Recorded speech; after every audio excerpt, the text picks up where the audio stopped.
Hi, very good afternoon to all. My name is Bhavna. I hope all are good. Our subject is business economics. This is for BBA students for first year in first semester.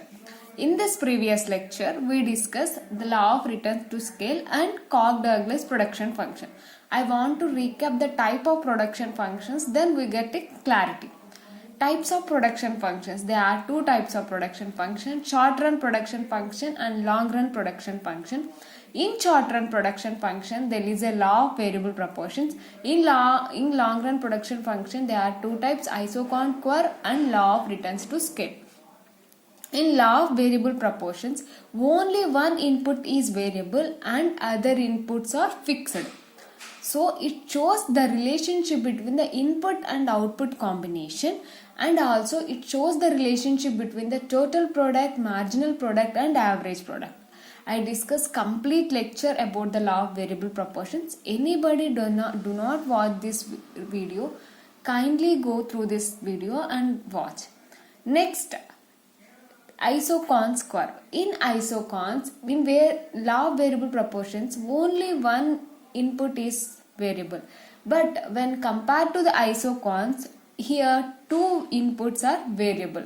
It also shows the relationship between the input and output, but in isocons give at every point give equal satisfaction. For suppose there is, I will take labor and capital. If I want to increase the labor, so I want to decrease the labor, but the final output which we are getting is constant at every point. So we can say they are isocons curve. Already we discussed what are the assumptions. Isocons curve never intersect each other. Isocons curve are convex to each other, convex to the origin. All this we are already discussed. Next, law of returns to scale. What is the law of returns to scale? In law of returns, all factors are variable. So there are three types of law of returns: increasing returns to scale, constant returns to scale and decreasing returns to scale. What is increasing returns to scale? Well, if the input is increased by 10%, then the output is increased for more than 10%, that is 20%. We can say there is an increasing returns to scale. In constant returns to scale, while our inputs are increased at 10% and then output also increased at 10%, we can say they are constant returns to scale. What is diminishing returns to scale? In diminishing returns to scale, when input are increased by 10% but the output are increased by 5%, we can say there is a diminishing returns to scale. In the exam, in objective type, they may ask like that, in which there is an increasing and decreasing rate, in which it is an increasing, decreasing or constant, in which they increases at decreasing rate. In decreasing returns to scale or diminishing returns to scale, the output increases at decreasing rate. The output increases from 100 to 105, but at decreasing. Input is increased from 110, but output are increased at 105 at decreasing rate. This law of variable proportions also we discussed very detailed way. Next, what is Cobb-Douglas production function? Cobb-Douglas production function is also known as input and output relationship. These are all they shows the what is the inputs and output relationships only, but these Cobb-Douglas production function are applicable only large manufacturing processes and production units. It is not suitable for small, and we see what are the properties, assumptions and criticisms of Cobb-Douglas production function. Now today's our topic is what is an input and output combination. I just want to recap all the production functions, then you can get a very clarity about that. And our next topic is input and output combination. So if you have any doubt regarding up to now, please let me know. If I want to repeat any topic you want, please explain with another example, please let me know. I definitely do it. And you have any issues regarding my lecture, personally also you can text me. I definitely reply each and every student, and I hope you all are understanding my lectures. If you have any doubt, please let me know. So, okay, today we start our topic. Our topic is what is the input and output combination. What is the input and output? Up to now we discussed what is the relationship between the inputs and outputs. But now today our topic is what is the combination of input. Which combination we have to get maximum profits. Means suppose the inputs means we know that all factors of production. What are the all factors of production? Land, labor, capital and entrepreneurship. Which combination you get maximum output? Let we discuss. Let's see here. Optimum means up to the maximum level we have to use it. Optimum factor combination means maximum factor combination refers to combination of factors which a firm can produce. A firm can produce specific quantity of output at the lowest possible cost. Suppose we are taking labor and capital. By using the labor and capital at very cost, we produced our product at quality and reasonable price. So our optimum combination of resources is labor and capital. So which combination we get better product with lower cost? It shows the input output combination. Let's see here. Optimum factor combination. What is the optimum means? Suppose our resources we have to use it until completed. Each and every resource we have to be used in an efficient manner. Then we can say it is an optimum utilization. So optimum factor combination refers the combination of factors with which a firm can produce. A firm can produce a specific quantities of output at the least possible cost. Means very reasonable cost. In which factor of combination we have to produce our product with the least factor cost is known as it is the better input and output combination. Next, a given level of output can be produced. A given level of output can be produced using many different combinations of two variable inputs. Suppose my output, I want to produce 100 biscuits, 100 biscuit packets my output. I am giving some people and I want to give some capital, means money. For this capital and money using, we have to produce 100 packets of biscuits. By using various inputs, means not only two inputs, we can take raw materials, everything, but I am giving this labor and capital, means people and money. You can buy other inputs also. We have to produce 100 packets of biscuits. So a given level of output can be produced using many different combinations of two variable inputs. Different combinations of two variable. What are the here variable inputs? Labor and capital. I am taking labor and capital. By using this, we have to produce 100 packets of biscuits. So in choosing between the two resources, while choosing the two resources, the saving in resources replaced must be greater than the cost of resources added. Means suppose I want to replace my labor with land. So which factor gives maximum possible outcomes? Means suppose in this case for production of these biscuit packets, I replace labor with land. I am using complete machinery. I am not using labor. In this labor I am replacing with machinery. Suppose I am replacing with machinery, means which combination gives maximum output? That is the best input and output combination. You can say that two combinations is the best input and output combination. What is the input and output combination? By using two different variable factors, from what variable factors we get maximum level of output, at that inputs are the best combination of input and output. The principle, I think the video is clear.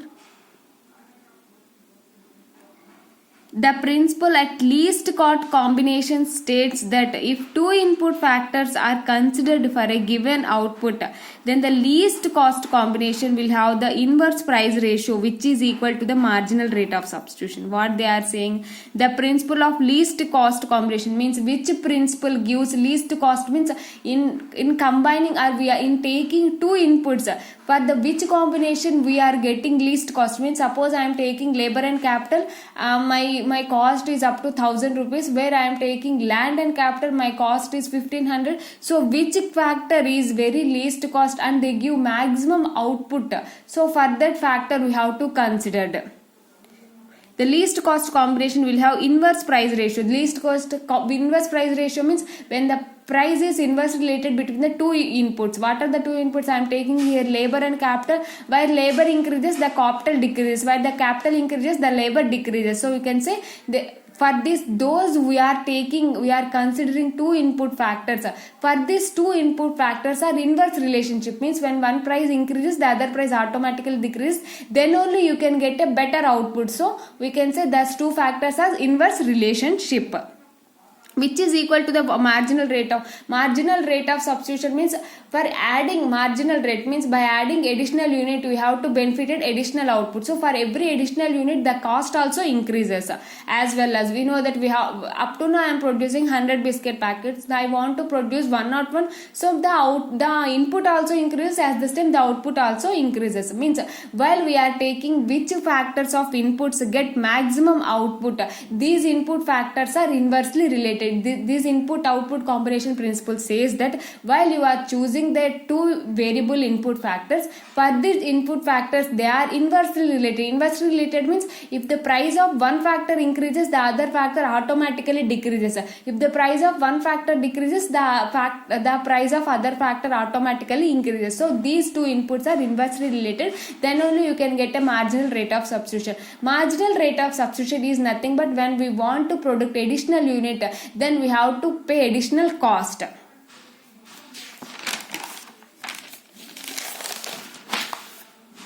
I want to give a small explanation. Let's see here.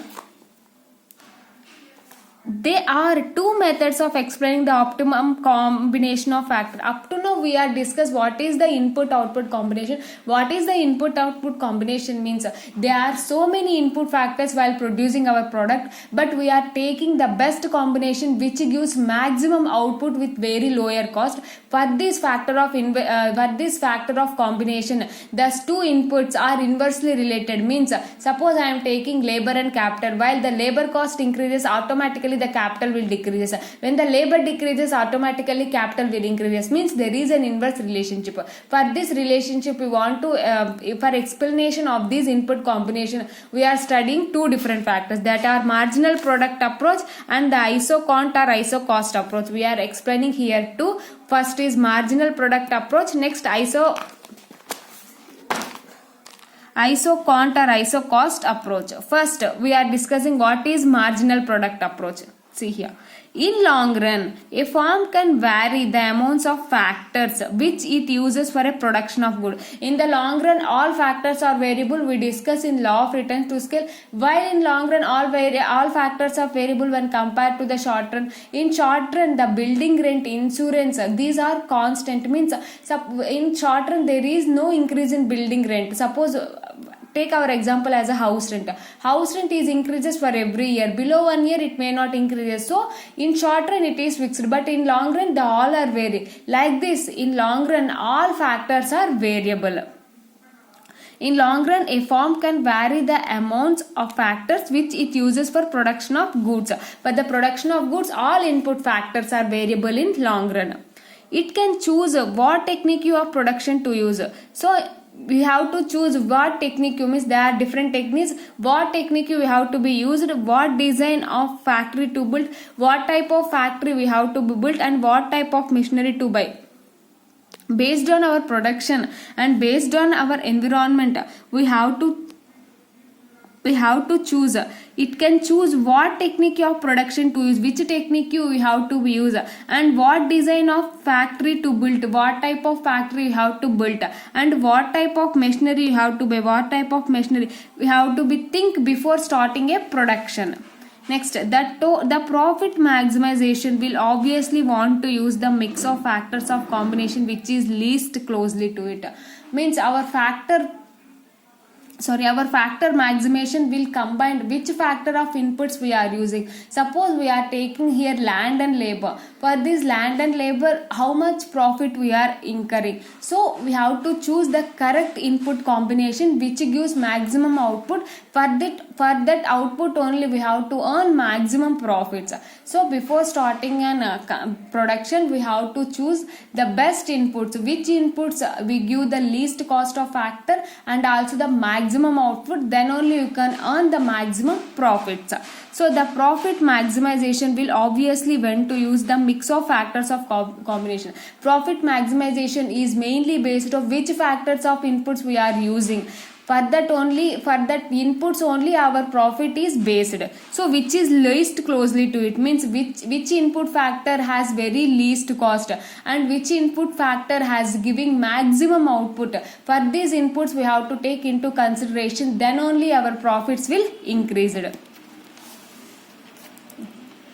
In search of higher profits, a firm substitutes the factor whose gain is the higher than the others.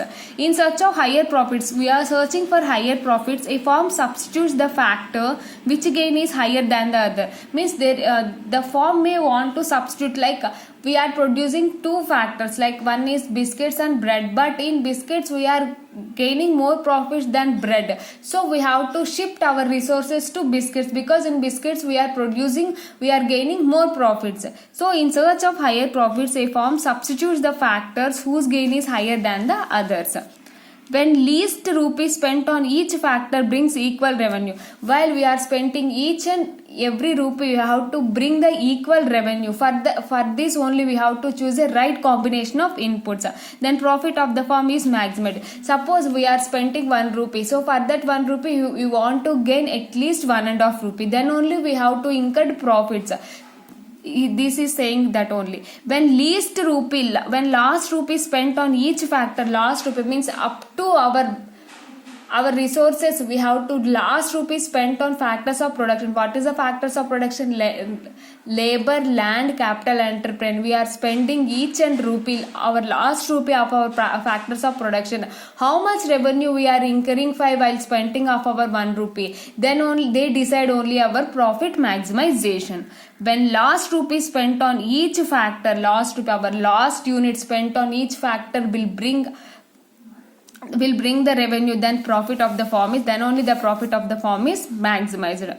When a firm uses different factors of production, when the firm used different factors of production or least cost combination or optimum combination of factors is achieved. When the firm used different factors of production, while every firm are using different factors of production, like based on land, labor, capital, entrepreneur, which input have give the maximum satisfaction, the firm only use this combination of inputs. So we can say there is a least cost combination or optimum combination of factors is achieved. These are all about the marginal production approach. What is the marginal production approach? In long run, it says in long run all inputs are variable.